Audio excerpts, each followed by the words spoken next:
These homemade make-ahead rolls go straight from the freezer to the oven and come out golden, soft, and perfect in just 10 minutes. Zero thawing, zero stress. These freezer-ready rolls let you do the work now and enjoy fresh, warm rolls any day. Welcome y'all to Robyn on the Farm. Today I'm going to show you how to make these make-ahead brown and serve rolls, par-bake them, and then put them in the freezer and then bake them at a later time.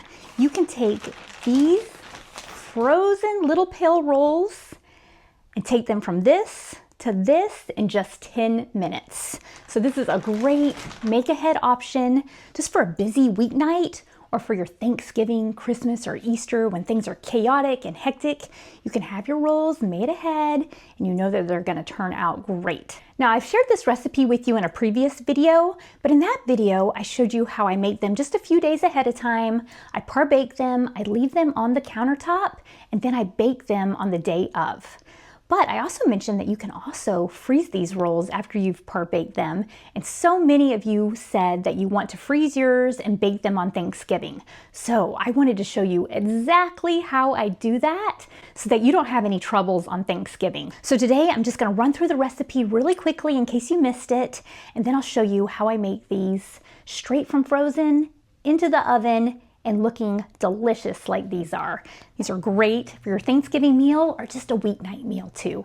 Now I'm going to show you exactly how to make these rolls, but on my website, robynonthefarm.com, you can find the recipe. It'll be in cups and spoons and in grams, and you can click on the link and you can print it out.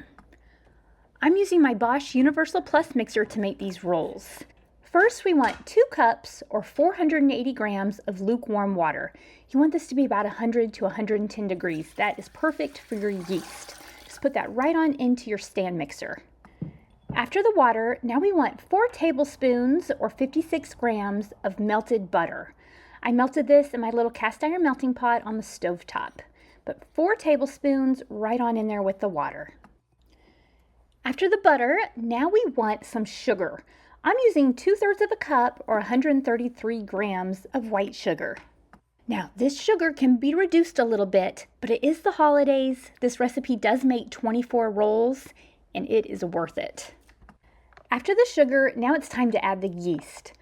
I'm going to use this SAF instant yeast today, and I'm going to add 2½ teaspoons or 8 grams of this SAF instant yeast. You can also add 2½ teaspoons or 8 grams of active dry yeast. Sprinkle it over top of your other ingredients. Now it's time to add the flour. I'm using bread flour in these rolls, but you can also use all-purpose flour, and they do turn out differently depending on the kind of flour that you use. So you might want to experiment with that. Now, I'm going to add 5½ cups or 660 grams of this bread flour to start out with.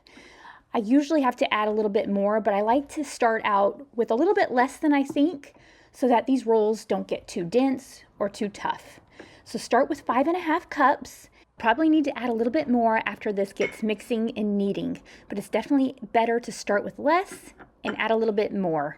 It's definitely going to depend on your climate, your weather, your temperature. So many things depend on how much flour you need. I am making a huge mess today. Okay, now it's time for the very last ingredient.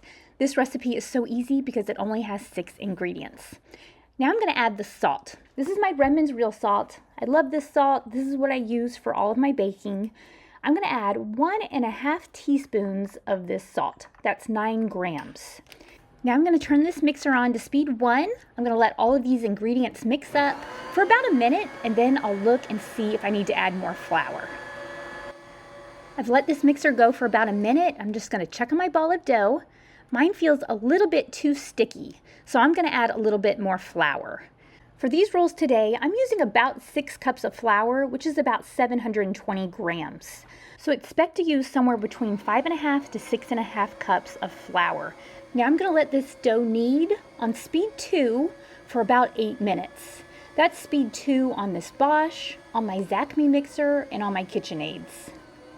Now that I've let this dough knead for 8 minutes, you can see that it's smooth, it's soft, and it's only slightly tacky, so this looks perfect. Now I'm going to cover up my dough, and I'm going to let this rise until it's spanded. That could be about an hour to an hour and a half, just depends on your temperature and your elevation. This is what my dough looks like after rising for about an hour. Now it's time to get this dough out of this mixing bowl and shaped into rolls. I'm going to use my favorite 9x13-inch cast iron baking dish to make these rolls. Now this recipe makes 24 rolls, so you're going to need 2 9x13s for this recipe. I'm simply going to cut my dough in half, press it out really well, get all of those little air bubbles out of it, press it out, press it out. Then I'm going to cut this half of the dough into 12 pieces, and then I'm going to shape each of those 12 pieces into rolls. If you want your rolls to be perfectly sized, this is where you would get out your kitchen scale and make sure each piece weighs the same amount in grams. But I'm not going to do that. Now it's time to shape the rolls. There are lots of different ways that you can shape your rolls, but I like to take a piece and just fold it over, and then pinch it together at the bottoms. This will give you really good surface tension and a nice rounded top to your roll. You want the top of your roll to be nice and smooth. If the top of your roll is all bumpy as dough, then when you bake it, your rolls are going to be bumpy and they're not going to look as pretty or be as appetizing. Now that I have all 24 of my rolls shaped and in the 9x13 pans, it's time for the second rise. I'm going to cover these up with some saran wrap so that they don't dry out during this rise, and I'm going to let them rise for about an hour. After they rise, then it's time to par bake these rolls. Par baking is partially baking, and what we're going to do is we're going to bake these rolls at a low temperature for a longer amount of time, and we don't want to get any browning. So in about 45 minutes, I'm going to get my oven preheated to 275 degrees. I've let my rolls rise for about an hour, and now it's time to put them into the oven and par bake. I have my oven preheated to 275 degrees, and I'm going to let these par bake for 30 minutes. My rolls have par baked for 30 minutes, and you can see how light they are. They've risen in that warm oven, they've set inside, no browning on top, and these are exactly what you want them to look like. I let the rolls sit in the 9x13s for about 10 or 15 minutes, and now I'm transferring them over to a cooling rack. I want them to cool all the way before I freeze them. Now that my rolls are totally cooled, I'm going to transfer them into a freezer bag. I found that these hefty jumbo freezer bags are the perfect size for 24 rolls.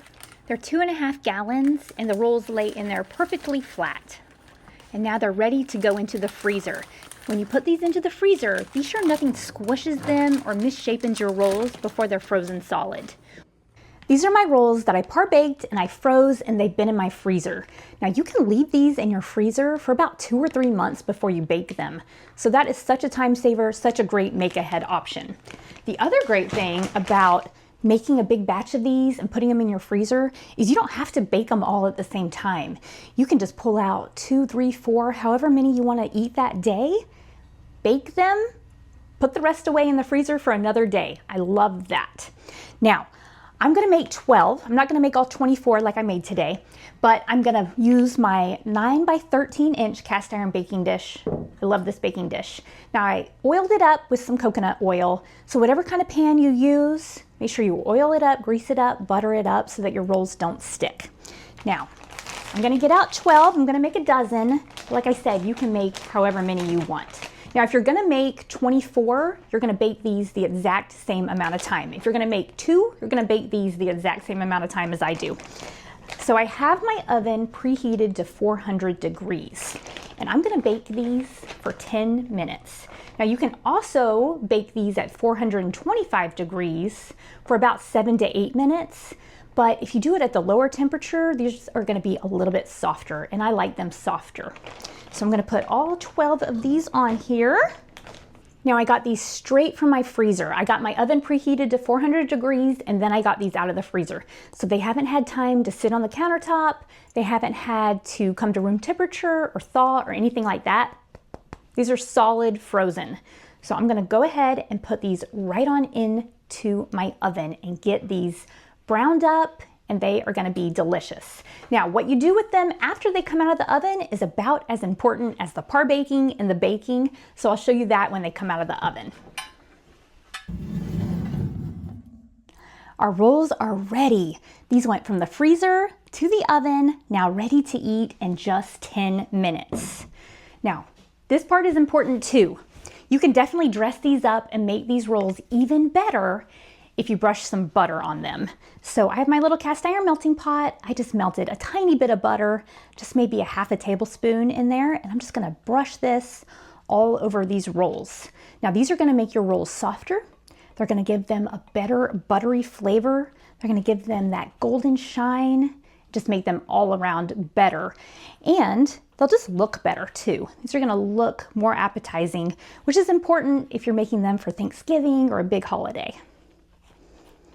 Now, you can make these, get them out of the oven and serve them right away. That's what I recommend. Make these last, have these be the last thing out of the oven and then sit down for your meal. But if you can't do that, if you have a little bit of extra time that you're waiting, then I like to just cover them up with a tea towel. Just cover them up like this, and that warmth, the condensation is gonna make your rolls even softer and better. Definitely don't cover these up with any tin foil. That'll make them all kind of wet. It'll make that condensation stick in there and your rolls will get kind of wet and soggy. So don't do that. So if you have a little bit extra time, just cover them up with a tea towel until it's ready to eat. And that'll make them actually even better, I think. But I'm not gonna wait. I'm gonna go ahead and we're gonna dig into one of these and check it out. Oh, this looks so good. These went from pale to this beautiful golden color in just 10 minutes. Now, everybody's oven is different.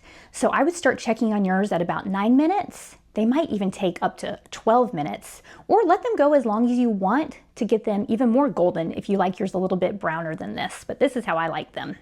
Now, an important thing to do before a big event, before a big holiday, is do a test batch of these. I want your rolls to be fantastic and the star of the show for a big family meal, a big gathering, a big feast. So make these ahead of time, try them out, get comfortable with the process so that you don't have any holdups, any guessing, anything bad happen for a big holiday, because I want your rolls to be so good and I want everyone to love them. So definitely do a test run and that'll make you that much more comfortable. It'll really cut down on your stress on the day of a big meal or a holiday. But I'm gonna go ahead and dig into one of these. Isn't this gorgeous? Okay. Oh my goodness, look at that. It's perfect inside. It looks absolutely perfect. It's steaming, it's hot, but it's not doughy. It's cooked all the way through and it looks really good. And you know what? It is so soft. It's like a fresh baked roll, even though we made them ahead of time and they were even frozen. Now, if you need to bake for a crowd and you have a big mixer like my Bosch back there, you can easily triple or even quadruple this recipe using that mixer. And then you can have tons of rolls ready, have them in the freezer ready to go. So I definitely recommend doing that. Now, I'm gonna leave this recipe for these homemade brown and serve, make from frozen rolls down in the description. I'll leave the printable recipe. Make these rolls, try them out. These are a great option for your Thanksgiving meal or for any meal. These make meals so special. Now, I doubt that you're gonna have any leftover rolls, but if you do, these are our handmade beeswax bread bags. Each bag is individually measured, cut, ironed, sewn, waxed, and packaged by hand right here on our family farm. My daughters and I make these together. These are big enough for 2 loaves of bread. They're 11.5 by 17 inches. They're a great alternative to plastic bags, and they make great gifts. You can find them on robynonthefarm.com. Thanks so much for being here with me on Robyn on the Farm. I'll see y'all next time. Robyn's in the kitchen, dough beneath her hands, wheat from the fields and eggs from her land. Sunlight through the window, a warm golden glow. She's working hard to make that dough. With flour on her apron, loving each need, ground wheat fresh, sowing her seed. The smell of fresh bread rises in the air.